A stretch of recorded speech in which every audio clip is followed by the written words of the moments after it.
Hi, I'm Larry Richardson, your step-by-step chef, and we're continuing on with cooking and camping with the step-by-step chef out here at Bryce Canyon National Park. Now, I'm being a little bit quiet because people out here seem a little, I don't know, a little contemplative today. They're either contemplative, being as one with nature, or they're trying to forget their blisters. So anyways, I'm being kind of quiet, but what we're going to make is an Italian tuna fish sandwich. Remember, we have to make peace with the can. So let me show you how to put this all together. So here are the ingredients for our Italian tuna fish sandwich. We have a good solid white albacore tuna in water. This is one of those smaller cans. I like the water. Some people like the oil. It's totally up to you.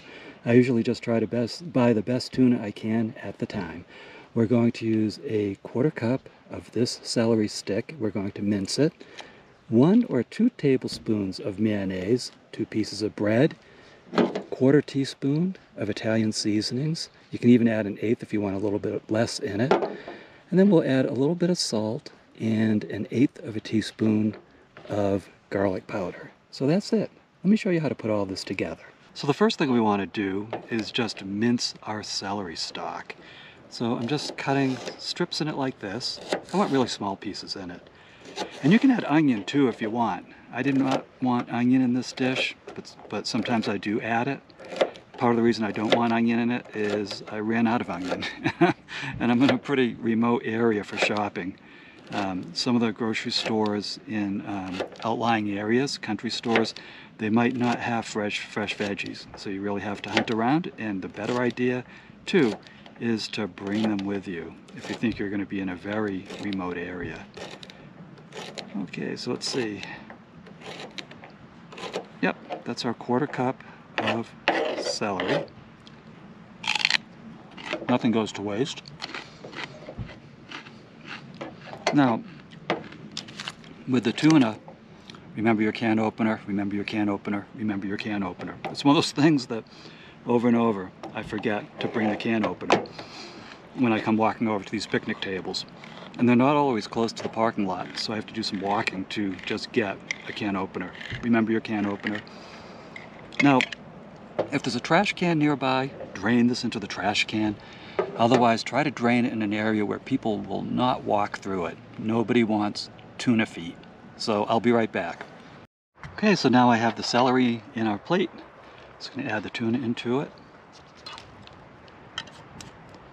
Kind of crush it up a little bit. And you can add other ingredients. Like I said, you can add onion. You could add fresh garlic, like a clove of crushed garlic. You could add some sweet red pepper if you like it hot. You could add some jalapeno. I mean, just really think outside the can. That's the way to make canned food palatable, is to freshen it up with veggies like celery or onion or anything else that you think you might like. Here comes our first mayo pack. This is probably about 1.5 tablespoons of mayo. So let me see how it mixes in.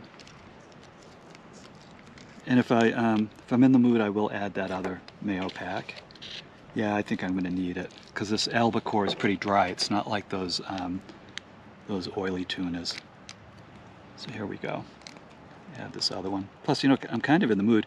I did hike this morning. I took a nice 3-hour hike, so I'm hungry. I have kind of like credits built up for the mayo, so I'm already covered for that. Here comes our Italian seasonings. Don't go to town with this to start, because if you add too much, you can't take it out. So I'd really say that's our 1/8 of a teaspoon of Italian seasonings. And then if you decide you want to add more, go for it. That's totally up to you. And here's 1/8 of a teaspoon of garlic powder. If you don't like garlic, don't add this.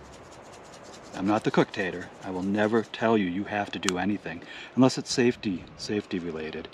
Then I will say, hey, don't put your hand in the stove. Right? There we go. That was our salt. And then we'll mix it up, give it a little taste, and then decide if it needs something else. Now, another neat thing that you can do with tuna is if you have a good Italian dressing or a good Greek salad dressing, you can add that to the tuna. Add like 2 tablespoons of that, and it just livens it right up. I'm not a huge tuna eater. I'm good for maybe a can once a month. You know, I'm just not big on it. But when I do have it and I make it like this, it's a delicious treat. But I couldn't eat a tuna sub. That's just too much. Tuna, because it's such a strong tasting fish. Now if it was salmon, that's a whole different story. Okay, so now let's give it a taste. Perfect. That's exactly the way I want it. Can't wait to eat that. So I'll be right back. So congratulations, look at what you just made. You just made this delicious Italian style tuna sandwich. That's the way you make peace with canned food. And you will need canned food when you're cooking and camping. It's just the way it is. Sometimes you're going to need something very durable and very fast. Canned goods fit the bill, and this is the way to make them good. Now, if you like this recipe, please check out my website, stepbystepchef.com. There you will find over 175 free printable recipes for breakfast, lunch, and dinner. For each one of them, you're also going to find a free video that shows you the step-by-step way to make them. And I think they're pretty delicious. It's the way I eat. These are dishes that I actually eat. The other thing you're going to find there, because we're doing cooking and camping with the Step-by-Step Chef, is videos, a step-by-step video and printed series about how to camp. So I'm just having a blast out here. I hope you are too. So I'm Larry Richardson. I am your Step-by-Step Chef, and I'll see you in the next episode.